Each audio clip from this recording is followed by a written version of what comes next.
आकर्षक news channel की ओर से मैं सभी बिहारवासी को, जनता लोगों के पास एक संदेश भेजना चाहता हूं और मैं बताना चाहता हूं कि हमारे माननीय प्रधानमंत्री जी का पहला उद्देश्य था कि सबका साथ सबका विकास। ये शब्द हम आप लोगों को ये बताना चाहते हैं कि सबका साथ का मतलब ये हुआ कि सभी जनता को साथ लेकर सबका विकास हम करेंगे। तो जो जनता हमको साथ देगी तो हम आप लोगों के सारे आदमी को विकास करने का उम्मीद पर चलेंगे।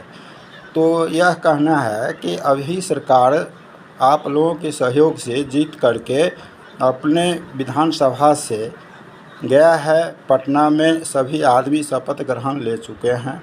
सबका अपना अपना ड्यूटी मिल चुका है। सब आदमी अपने अपने काम में लग गए हैं। तो आप लोग का कहना था कि हम लोगों को बहुत ही ज़्यादा परेशानी बढ़ती है। कहाँ पर? तो बाज़ार में जाते हैं तो किसी को एक मोटरसाइकिल लगाने का मौका नहीं मिलता है।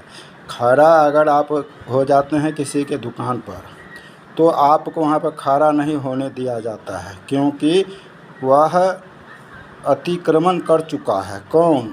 जो वह का दुकानदार है।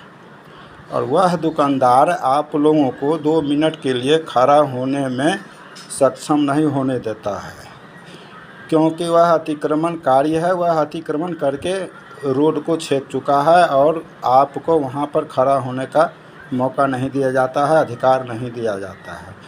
तो आप ये सोचिए कि सरकार सही काम कर रही है या गलत। अगर सही कर रही है तो आप खुद अपने आप में ये सोचिए कि हम सरकारी ज़मीन को स्वयं छोड़ दें और सरकार को हाथ बढ़ा करके आगे की ओर चलें, ताकि एक आदमी को हटने से यदि अगर सभी व्यक्ति का सुधार हो सकता है, सुविधा मिल सकता है, तो आप लोग स्वयं सोचिए और सरकार को काम में हाथ बढ़ाइए।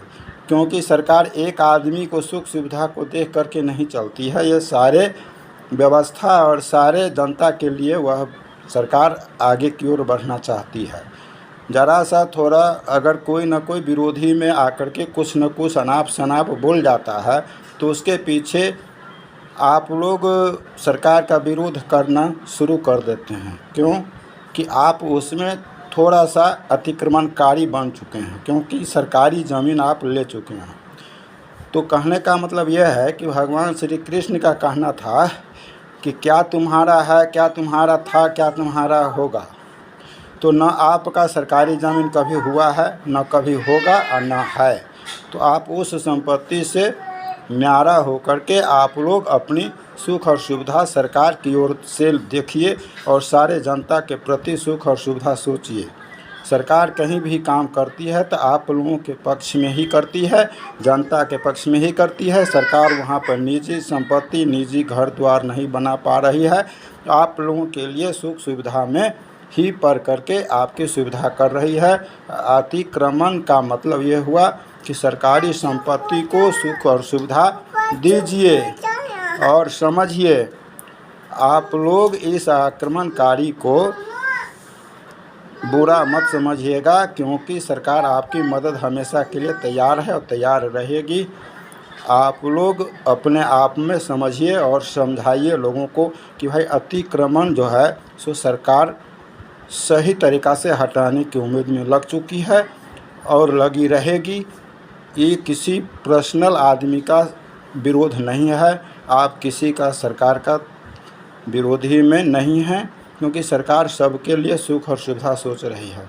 आप लोग इस वीडियो को देख करके समझें और उचित निर्णय ले करके सरकार का साथ दीजिए, क्योंकि सरकार आपके नज़दीक तक पहुंच सके और आपकी सुख सुविधा को दे सके।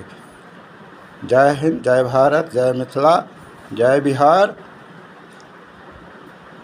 आप लोग इस वीडियो को अवश्य रूप से देखेंगे और कोशिश करेंगे कि लाइक और सब्सक्राइब अगर हो जाता है तो आप लोगों को आगे की ओर बढ़ने की उम्मीद मिलेगी और आप लोग इस चैनल को निश्चित रूप से देखने का कोशिश करेंगे और समझने का कोशिश करेंगे। रविंद्र नारायण शुक्ला।